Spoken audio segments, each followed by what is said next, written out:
Hello, in this video I'm going to talk about stereoisomerism, and we're going to consider groups of molecules that are attached to the same stereo center.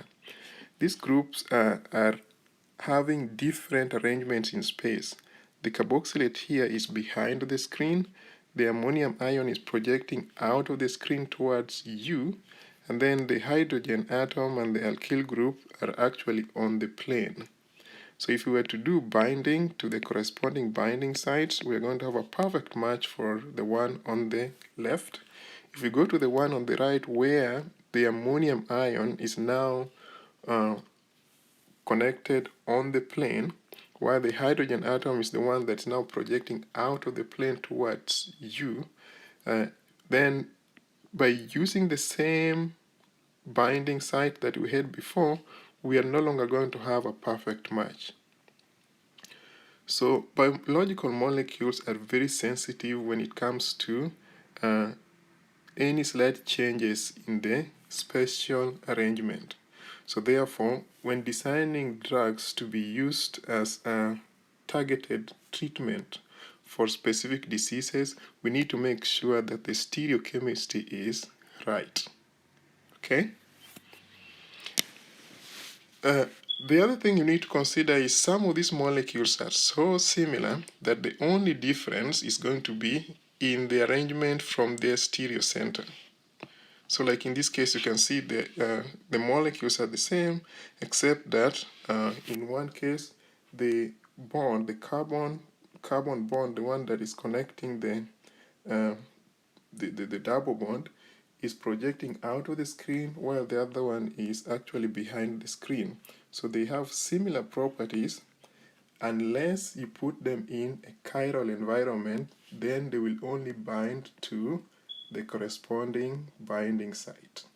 Similar to what you see when you're putting on gloves that are specifically made for the right hand and the ones that are specifically made for the left hand.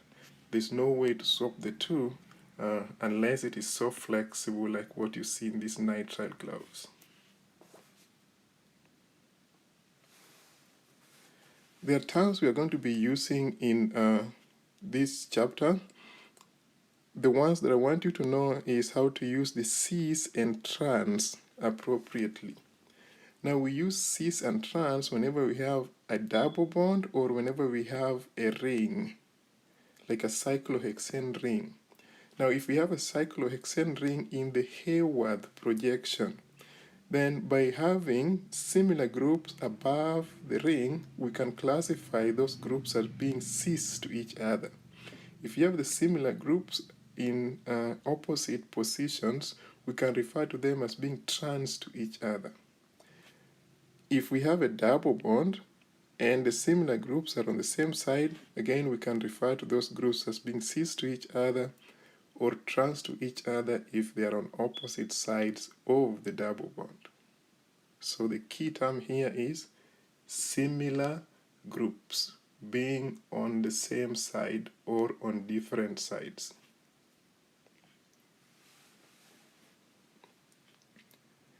Now let us look at what is called the stereo center. The other term we can use here is a chirality center, or we can use a stereogenic center, or sometimes we just call it a symmetric center. Now, that is going to be the atom which is bonded to 4 different groups of atoms. So, we need to make sure that we have different groups. Like in this first case, we have hydrogen connected to the same carbon at the hydroxyl group. Then we have a carbon which is within the ethyl group, then another carbon from the methyl group. So we have 4 different groups connected. When that happens, we call this position a stereo center. Let us look at the next one. So here, again, we see this carbon here is connected to one, connected to that and that one, and then there's a hydrogen that we are not showing in this position. So it has 4 different groups. So each stereo center, we can label it using asterisks. Now, once we determine the stereo centers, we can use that to determine the total possible number of stereoisomers. And that is given by the formula 2 to the power of n, where n tells us the number of stereo centers. For example, in this first case, we are going to have n being equal to 1, so 2 to the power of 1 is going to be 2, which means we can draw two different structures for this molecule. If we go to the second one, n equals to 2 in this case, so we're going to have 4. So we can draw 4 different structures for this molecule, so we're going to have a total of 4 stereoisomers. When we go to this next one, let us look at that position. We want to find out if we have 4 different groups connected. So the first group we have here is an OH. The next group we have here is, obviously there is a hydrogen over here. Then we have a carbon connected to the next one. So this is similar to that. When we have similar groups, we have to keep moving until we find a point where they are different. So we need to find a point of connection. So we go to the next one. So another step away, they are still the same. One more step away, they're connected to the same carbon, so we don't find any difference. So here we have these two groups are the same, so then this is not a stereocenter.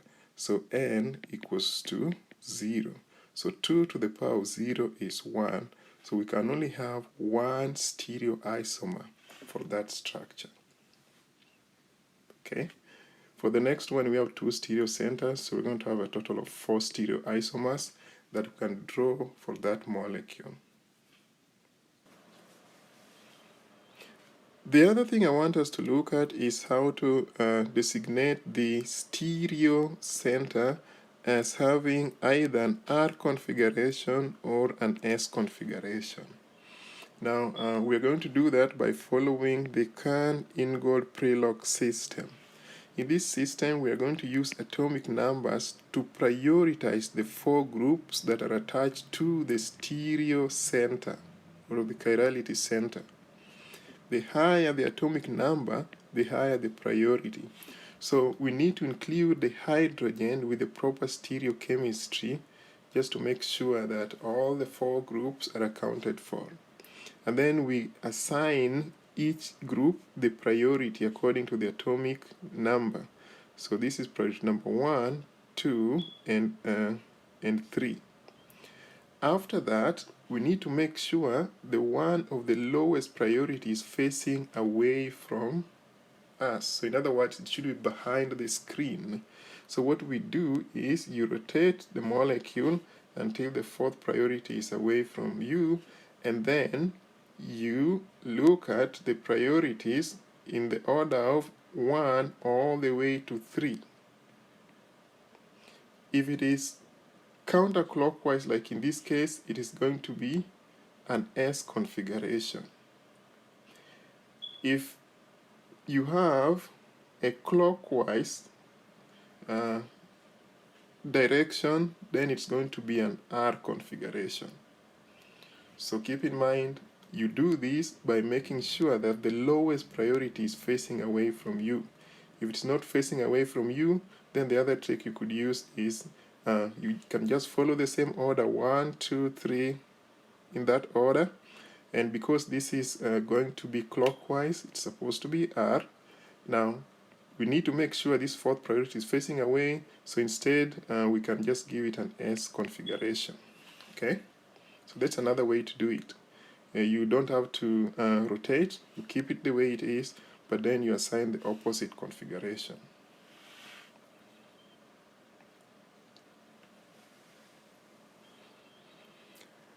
Let us look at the enantiomers.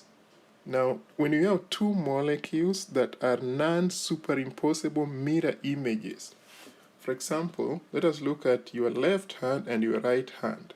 If you put them close to each other, you can see that they are going to act as mirror images. Now, if you move them so that you can put them on top of each other, you realize that they are non-superimposable. So we consider these two as being handed. When we say something is handed, it means it is chiral. So when it is chiral, we refer to such kind of a molecule as being enantiomer. Now, we use the R and S configuration in the UPAC name to distinguish one enantiomer from the other. For example, in this case, let us look at the priority. That's priority number 1, number 2, number 3.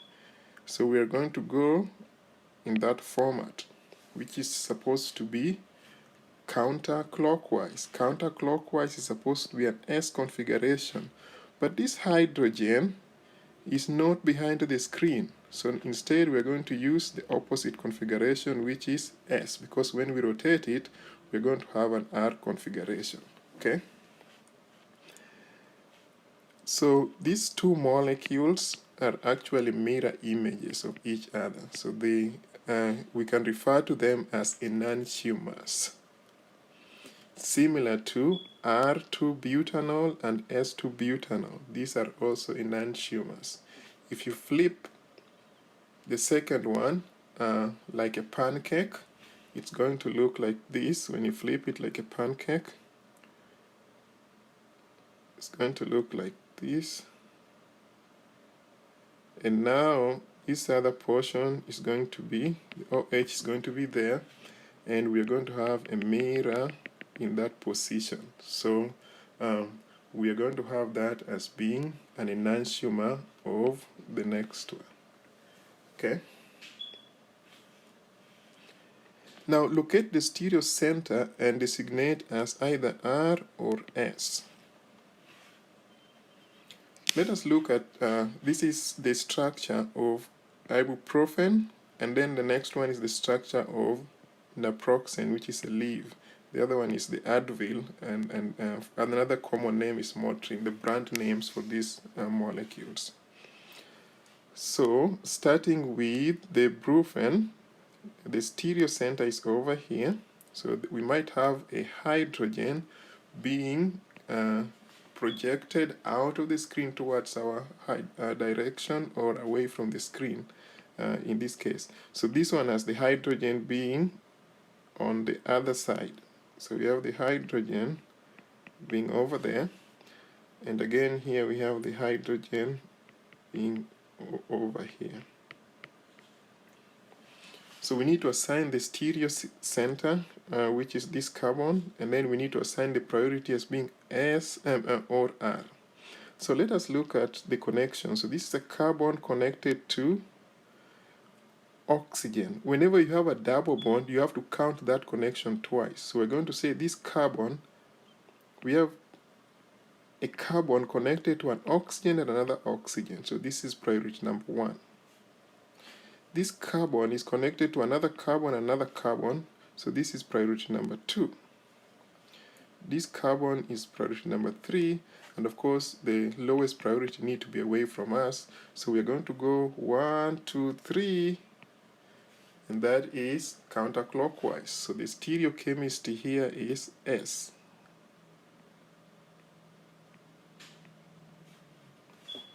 Let us look at the next one. Because these are enantiomers, when one of them is R, another one should be S. So because we already have S, we expect the other one to be R, but let us verify that.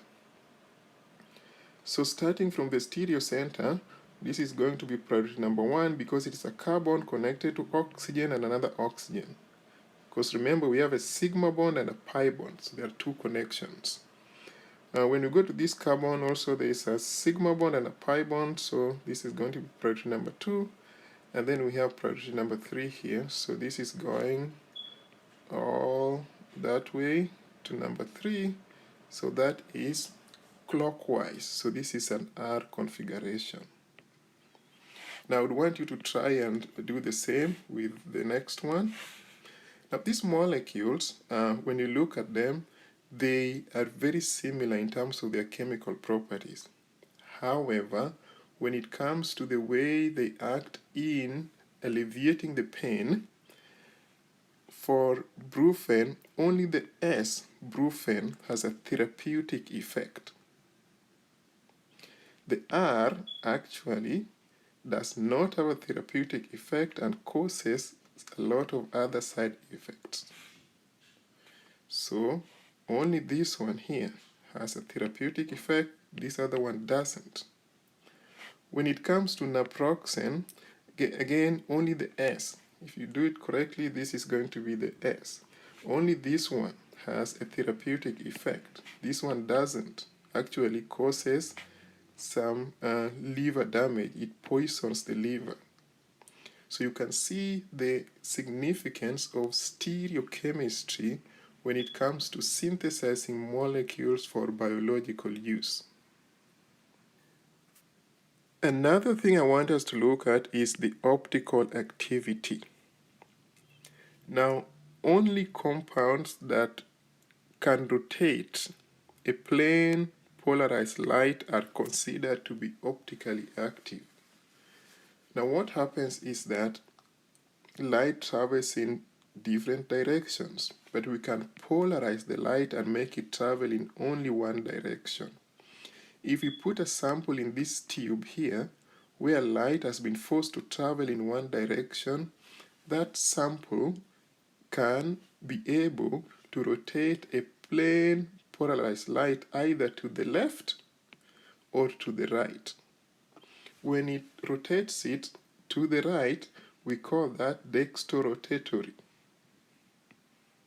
It's going to be in the clockwise direction. When it rotates it to the left or counterclockwise, we call it levorotatory. So when you have an enantiomer, the R and the S will rotate the plane polarized light in opposite directions. Now this has nothing to do with R or S. We could have R rotating light counterclockwise, so we're going to say R minus, or we could have S rotating it in the clockwise direction, so we could have S plus. Or we could have R plus and S minus. Okay, so you should not confuse the R and S configurations with levorotatory and dextrorotatory.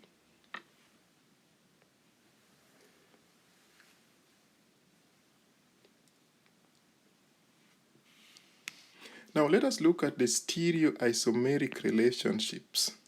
How we can differentiate enantiomers, constitutional isomers, or what we call the diastereomers, and even the mesocompounds. The thing I want you to be able to recognize here is that enantiomers are handed. So like a left hand and a right hand, and they are mirror images that are superimposable.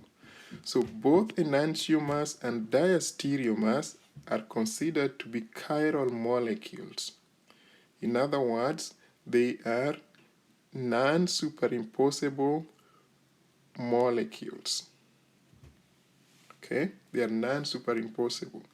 Enantiomers are non-superimposable and are mirror images. Diastereomers are non-superimposable, but they are not mirror images. Okay. Then, when you go to mesocompounds, these ones are achiral, so they do not have the handedness. So they would be superimposable. So when we put one on top of the other, we can have them fitting perfectly. Okay. The other key thing in mesocompounds that you need to look at is the internal plane of symmetry. Anytime you can see an internal plane of symmetry, then there's a likelihood that that compound is going to be a mesocompound. And usually they have more than one chiral center, and they are optically inactive. So if there is any confusion in the classification of a compound as either being a diastereomer or a mesocompound, then we can put it in a polarimeter to determine the direction by which it's going to turn the polarized light. If it rotates it clockwise or counterclockwise, then we know it's optically active. then it's not going to be a meso compound.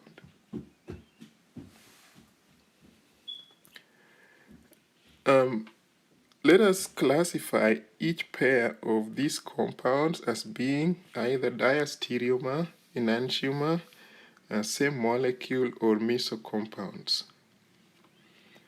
By looking at the first pair, we can flip the second one like a pancake. And when we do that, we're going to have the first one is just going to be that way. The second one, when we flip it like a pancake, in other words, we rotate it 180 degrees, then it's going to look like this.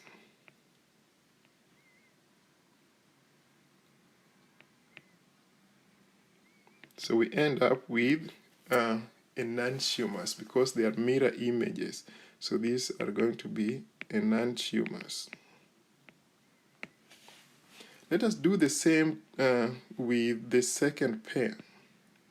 If we flip this second one, when we flip it, it's going to look similar to the first one. So these are going to be same molecule.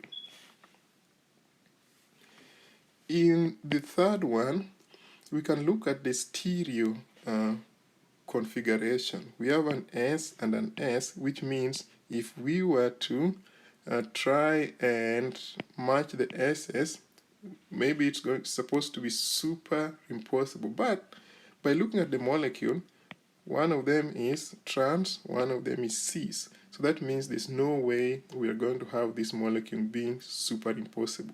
So this is non-superimposable. Anytime we have non-superimposable, it cannot be a meso compound. So again, it's not a mirror image. So this is going to be diastereomer. So diastereomers are non-superimposable, and then they are not mirror images. When you look at the fourth one, now with the configurations, we can actually put one on top of the other, we can superimpose them, and it's going to fit perfectly. So this is superimposable. Are they mirror images? Of course, yes, they are mirror images in this case. So then these are going to be meso compounds. Mirror images, superimposable, and then let us look and let us check if they have an internal plane of symmetry. So we could actually have a mirror over there, and whatever is on the left and whatever is on the right is going to be the same. So each of these molecules have an internal plane of symmetry, and we can see the opposite configurations, meaning that they are the exact compound of the other one in the mirror image. So these are meso compounds.